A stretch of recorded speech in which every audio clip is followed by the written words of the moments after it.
Hey there, thanks for tuning into Duckbricks. I'm Chris, and welcome to another episode of Bionicle Fanon Reviews, the show where I review Bionicle and construction-related creations, canon or non-canon, pretty much any construction model that was not an official LEGO Bionicle set. These range from the canonized 2005 Dark Hunter and Rocky builds to the more recent TTV Canon Contest builds, and now even more recently, the Duckbricks Fanon Contest winners builds, as well as just a plethora of different mocks and random non-canon builds. Really, if there's a Bionicle build that catches my eye and has instructions for it out there, I will build it and review it for this channel. So if you're a longtime fan of the channel, you may know that this is one of our oldest ongoing series, and I plan to continue it until there are no more Bionicle models to review, which shouldn't be happening for a very long time. We've been making our way through the Dark Hunters and Rocky, as well as the other random canon models, but before we get into that, let's take a look at the criteria by which I review these Bionicle models. For every Bionicle Fanon review, I rank the builds by 4 key points. Number 1 is posability. Can the model get in good poses? Can it support its own weight? And can it hold the weight of its own weapons, or is it just falling over? Number 2 is building techniques. Is the model just regurgitating stuff from existing LEGO sets, or is it trying something new and doing that well as using unique parts usages? Number 3 is overall aesthetics. How good does the model look completely agnostic of storyline relevance, and is it generally aesthetically appealing? And finally, number 4 is believability in universe, which means that does the storyline given to the model by the Bionicle story team make sense given how the model is built, and does the model scale well next to some representative samples from the Bionicle universe? And with that, let's consider these 4 points and more as we jump into a brief story and lore explanation of today's featured build. Alright, so for today's featured Bionicle Fanon review, we will be taking a look at all 6 revamped Toa Mata by Nielsniels. Now, over the past few weeks and honestly months, we've been taking a look at every single one of the individual Toa, from Tahu to Gali, Liwa, Kopaka, Pohatu, and finally Onua just 2 weeks ago. And so today, we're going to sum them all up in a massive video. I'll be taking a look at all of them by the 4 major reviewing points and essentially ranking them based on the best to the worst. And so without further ado, obviously these characters need no introduction. Let's just jump right into the review. Alright, so here we have the Toa Mata. Tahu, Toa of Fire. Gali, Toa of Water. Liwa, Toa of Air. Kopaka, Toa of Ice. Pohatu, Toa of Stone, and Onua, Toa of Earth. These are all 6 revamps that were created by Nielsniels, and man, do they look amazing as an entire team. One thing I really appreciate about all the team is that everyone has their own distinct silhouette. Every character has their own unique personalities, their own special building techniques that all come to shine throughout all these models. So over the course of the past few weeks and honestly months, we've been reviewing every single one of these Toa individually, comparing them against their previous counterparts and taking a look at the building techniques, posability, aesthetics, and believability in universe for every single one of these models. And now for this video, it's time to take a look at these revamped Toa as a full team and talk about how I would rank them on each of our 4 main points. So the way we're going to talk about these models is I'll use all 4 points, again, posability, building techniques, aesthetics, and believability in universe, but instead we're going to be ranking each of the Toa in terms of the 4 points and also giving a brief overview of the summary of the points for each of them.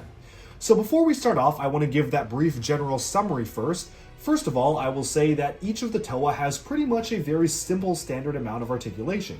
You can bend the knees pretty much the full 90 degrees for each of the Toa. The feet have a pretty wide range of articulation, obviously the legs as well, and each of them also has an extra added point of articulation, one in the waist and one in the hips, and they also have gear functions. Every single one of the Toa has a gear function, where everyone has them in their arms except for Pohatu, who has one in his feet. This is again corresponding to the original Bionicle sets, which again featured these same exact gear functions on each of the Toa, and Pohatu having the one on his feet. Their heads are pretty much non-restricted other than a few articulation issues with Tahu.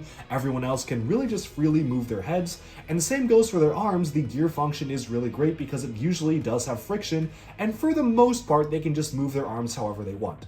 With that though, I think we can move on to the main points for posability for each of the models, going in the same order that we typically see the Toa talked about, so fire, water, air, ice, stone, and earth.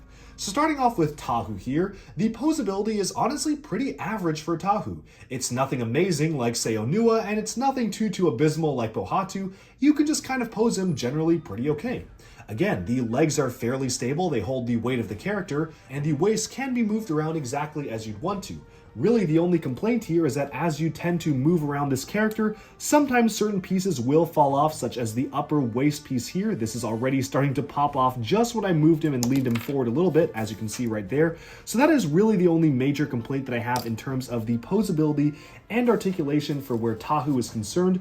You just have to be careful of bits and pieces falling off of him, because this is not one of the more stable in terms of being fragile builds. It certainly is more fragile than some of his counterparts here. One other complaint that I do have is not everything is fully adhered in. As you can see, the armor pieces can tend to wobble, which means that as you use the gear function to raise and lower the sword here, sometimes the sword can actually get caught on the armor here, which can just throw the whole torso out of whack. The head as well is a little bit hard to pose, at least, and down they go. Well, anyways, talking about Tahu, he's kind of the star we're talking about first here. The head is a little bit difficult to pose in terms of just getting it straight on. You can't actually have him look downwards because the bottom piece of the Metru head is actually hitting the point right here of the Technic beam, so you kind of have to have his head off to the side if you want to have it at a fairly normal angle. Otherwise, he's just going to slightly be looking upwards, which is not necessarily that bad of a thing. You can really kind of have him leaning downwards, and then he's totally just working fine. It's just something I do want to notice. Otherwise, posability is pretty good for this model. It's just kind of average for what you'd expect for a Toa like this. Moving onwards, let's now take a look at Toa Gali, who unfortunately just fell over. So Pohatu, they're going to be a pain to stand up, so we're just going to try to have to push you over to this corner here. Come on. Oh man, Pohatu really doesn't want to stand, and we're going to be getting to that. But okay, we're just going to have him take a seat. Pohatu's just going to sit down in front of Onua here. And Gali, for instance, you can see here that posability is generally okay. It's not the most stable of builds, again, not as bad as Pohatu, because you can still get her standing up in fairly okay poses. However, Gali actually wears high heels, or as some other members of the Bionicle community may say, combat boots. You see Gali here, unfortunately because she has the particular high heels in this Bionicle form, it is a little bit harder to pose her. Sometimes she will just fall over, but for the most part it's not nearly as bad as you might expect. As long as you're careful with her and are very careful with posing her up, it'll be totally fine. Now, one complaint I do have is in the way the weapons are held. Specifically, these hooks here are not actually held in by any studs. So they're really easy to fall out because you're really just kind of having to grasp them with the fingers there. And in general, they're not the best weapons to use for actual combat because her hands just simply will not be able to hold them up. The moment they hit something or the moment you really are quick with the gear function, they will tend to fall over. And speaking of the gear function, as you can see here, rotating the gear on the back is a little bit limited by the way that the hoses are mounted on the head there. As you can see, the hoses are actually directly attached to the arms, which does look pretty cool, but does limit the gear function a little bit. This is probably the most I can do, and as you can see, just moving that caused the weapons to go all the way all over the place, kind of out of whack, so that is one of the complaints I do have in terms of posability. You just have to spend a lot of extra effort getting this posed up because of just the finicky things about the model, the way the weapons are held, the way the feet are set up, just little things in general that do need to be paid attention to when you're posing the model. Otherwise, it's actually fairly stable. Again, it wasn't too hard to get this standing up in a just normal walking pose here, and that is generally pretty good for a Toa like this. And so now we can move on from Gali and take a look at the posability of Toa Liwa. So Liwa here has a very unfortunate issue where he unfortunately cannot hold the weight of his own weapons. So let's just set these guys aside here and focus in on Liwa. As you can see here, I'm having him hold up the weapon with his other hand, and there's a very clear reason for that. Unfortunately, the axe just cannot support its own weight. Obviously, when I lift it up, it will just fall down. And really, there's a very easy fix for this, just simply using a better friction technique on the gearbox there. If they use the same friction technique that, say, Onua uses, this problem would be totally solved. And I'm actually going to go ahead and modify the build to include that as soon as the review's done, because all you need is just swap out the friction gears from Technic and just use the ball joint gear function method instead, and that will be totally fine. As it is right now, though, Liwa unfortunately cannot lift his own weapon up. As you can see here, he lifts it up, even the ball joint is not strong enough to hold it, and then it will just fall down. So not really a lot of stuff you can do here. I guess you can get the chopping motion with the arm here, but it's just really hard to make this stay upwards, and it will just flop downwards, and like so. So that is one thing that is very unfortunate. You kind of have to have him holding the weapon downwards, or else the weapon just will not work. Other than that, though, everything else is totally fine with posability. You can really just move the head around unhampered, so that's really nice. You have the full-on waist articulation that works out very well, as you can see here. One other minor thing is that unfortunately one piece will keep falling off of Liwa. It is this piece right here that actually is still on the floor from when I just reviewed him. This will just keep on popping off as you move him around, so I would recommend either leaving it off because it's not too crucial, or maybe finding some other piece to use there. Otherwise, he is very posable. I love the way that the limbs are set up on Liwa in particular because you can really get way more than just the 90 degrees posability, which is absolutely needed for a very acrobatic character like Liwa. All in all, I'm pretty happy with the Liwa posability. Other than the axe, he just simply cannot hold the weight of his own weapon. And speaking of not being able to hold up their weapons, it's now time to talk about Kopaka here. Now, Kopaka is unfortunately worse than Liwa in the posability department because he literally just cannot hold his weapon in his own hand. It's not a weight issue, it's an attachment issue. As you can see here, there's literally nothing stopping the weapon from being opened up, even if I fully close up the fingers. So as you can see, I'm holding the fingers closed. You just kind of tilt it that way and it will just fall over until it hits the ground.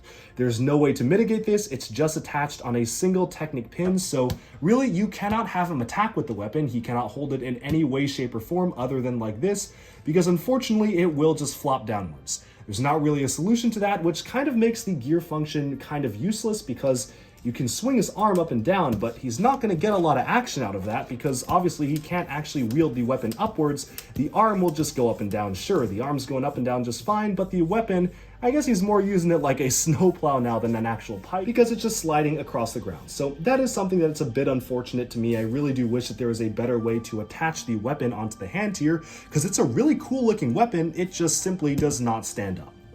Weapon aside though, everything else about the model is really good. I really love the way that this is posed. He doesn't have any problem standing up. It's totally fine to make this model stand up. It's just the weapon that will fall over. The shield is placed in the hand totally accurately, and what's even cooler, what's really amazing about this model is that they actually factored in the original function of the skiing function from the Toa Kopaka Nuva set from 2002, so you can take the skis off his back and pop him on his feet, and all of a sudden you've got a Toa that can participate in extreme winter sports. Moving on though from Kopaka, I think it's time to take a look at probably one of the worst posability ones of the bunch, and that is unfortunately Toa Pohatu. So let me just get him standing up here, and we'll move Tahu over to the side here. Pohatu, as you could already tell, unfortunately has some major posability issues, specifically because he has the gear function in his legs. As you can see, he retains the original function that the 2001 version of Pohatu had, which is the ability to kick a ball, which is cool. I really like the fact that this was actually included.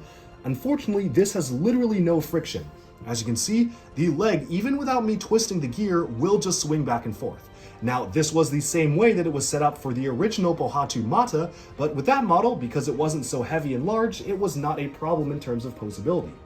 For this one, it is nearly impossible to make him stand up without him falling over in one way or the other. And it's really frustrating just getting this to stand up because it's just so hard. You have to spend so much time just getting it just right so he'll just barely balance, like so. And when he's standing up, he looks really cool. I love the way that this model looks in general. It's just so hard to get him to stand up, and as you can see, he's already falling over. So that is just a major complaint that I do have about Pohatu here. Really wish that one was fixed, and certainly makes him already the worst in terms of posability out of all the Toa Mata, just because it's nearly impossible to make him stand up at all. Otherwise, posability is pretty good. I like the way the arms are mounted, very reminiscent of the original model. Sure, they can kind of flop back and forth too, which is a little awkward, but that's not really that big of a deal, and I guess you can kind of count that as extra added on articulation. This, however, is kind of a big deal because I just cannot get him to stand up. That being said, the waist articulation looks particularly cool when you move this. You've got the center pylon here when it stays attached on, moving with the waist, which is a really cool feature. I just like the way the waist articulation is set up on this model in particular. But otherwise, I am not too happy with the posability of Pohatu. Certainly leaves a lot to be desired, and with that we can move on to Onua. And Pohatu's gonna take a seat now because he cannot stand up on his own. So Onua, I will say, is the most stable of all of the Toa. He already is easily probably the best in terms of posability because not only does his gear function have the adequate amount of friction that you would need. I'm gonna Pohatu out of the way here. As you can see here, his gear function can actually move around based on a ball joint. So if you want to have the original digging function, you can just set him up like this, twist it, and there his arms go, digging just fine, and this absolutely retains its shape because the friction is added by a ball joint, which is a really good way of doing things. It's the way that the 2015 version of Onua set things up, and it's really fantastic. I love the way that this is set up. Waist articulation also works totally fine. Everything about this posability-wise is really easy to pose and set up, which I absolutely love, because this functions as a really good display model, but also a play model, which is what I want to do ultimately with Bionicles. As you can see here, you can move the leg up and down like so. Obviously he doesn't have the same flexibility as say Liwa, but he doesn't need it. You can really get him into all sorts of crazy poses, and he will absolutely just still stay firmly planted on the ground. This is due to a combination of multiple different factors. First of all, there is a friction joint add-on, which is on the bottom of the foot there, which absolutely helps with the posability. His feet are not going to be buckling or bending anytime soon. The way that the legs are set up also is really strong and stable, really allows you to fully pose this up without having any risk of him falling over. And the hands as well are just super light, they're super solid, and I love the way they're set up because they're super posable as well. So I'm gonna go ahead and say it right now. In terms of ranking the Toa, in terms of point number 1, posability, Onua stands at number 1. He is the most posable, the most playable, easily the best action figure out of all of them. In the number 2 spot is Toa Tahu. Despite having some issues with parts falling off as you pose him around, he is very stable, he's not going to fall over, you really don't need to worry about that whatsoever. He's just generally a well-posed figure, and he can hold the weight of his own weapon by using it with the gear function. Next up after Tahu is Gali. Despite having some minor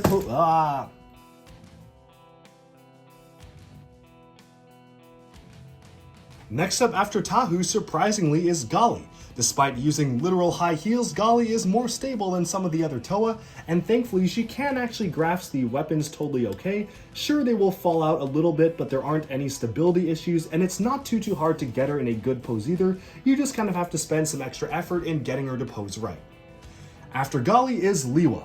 Unfortunately, Liwa could have been one of the best Toa in terms of posability if he could hold the weight of his own weapon up. This is a major con to me because I really want to pose Liwa holding his axe in the air, and you just cannot. As you can see, it just will keep falling down. Again though, this is one of the easiest ones to fix. Simply just add more friction to the gear mechanism, maybe add one of the friction add-ons to the upper arm there, and he will be totally fine. So it's not a huge deal, especially if you want to mod the character. It doesn't really take up that many existing pieces. Just swap out the friction mechanism there, and you should be good to go. In second to last place, or second worst in posability, is unfortunately Kopaka. This one is a lot harder to fix because his weapon just simply cannot hold up its own weight. You really just have to balance the weapon on something, which just leads to awkward posing in general, which is a shame because otherwise posing is totally fine for this model. It's just really hard to pose the weapon, nearly impossible to actually get the weapon posed up standard okay, and that makes the gear function kind of useless because despite all the friction in the gear function, he cannot hold the weight of his own weapon. So that's a major con to me, although again, obviously the one that is worse than Kopaka here is Pohatu. We're going to leave him sitting on the ground here in timeout because unfortunately Pohatu just will not be able to stand up, which is a major problem of the model itself. That being said, as I mentioned in the review, it's a really easy problem to fix. Similarly to Liwa's, it also just requires swapping out a few pieces. You can just remove the gear function and allow it to sit absolutely perfectly just fine, like the other leg just works totally fine, attached on an axle instead of the gear function. That's a super easy fix. I would absolutely recommend doing it because it absolutely will help a ton in terms of posability for this model. With that though, we can now move on to building techniques, and for this point, honestly, there isn't really that much of a distinction between them. A lot of these same points that I just talked about with posability are going to be repeated with building techniques, so I don't really feel the need to rehash and go through every single one of the Toa again. I'm going to also give up on trying to make Pohatu here stand up, but overall the building techniques of these are really impressive. Despite the fact that sometimes they have a tendency to fall over and cannot hold the weight of their own weapons, these look really good, and they certainly act very well as display models. While Onua is kind of the only one that I can safely say acts very well as a toy, and that parts will not fall off of him, he's very stable and solid as a build. Everything else can kind of tend to fall apart a little bit or just makes it harder to pose, but in general, the aesthetics and building techniques of these models absolutely blew me away.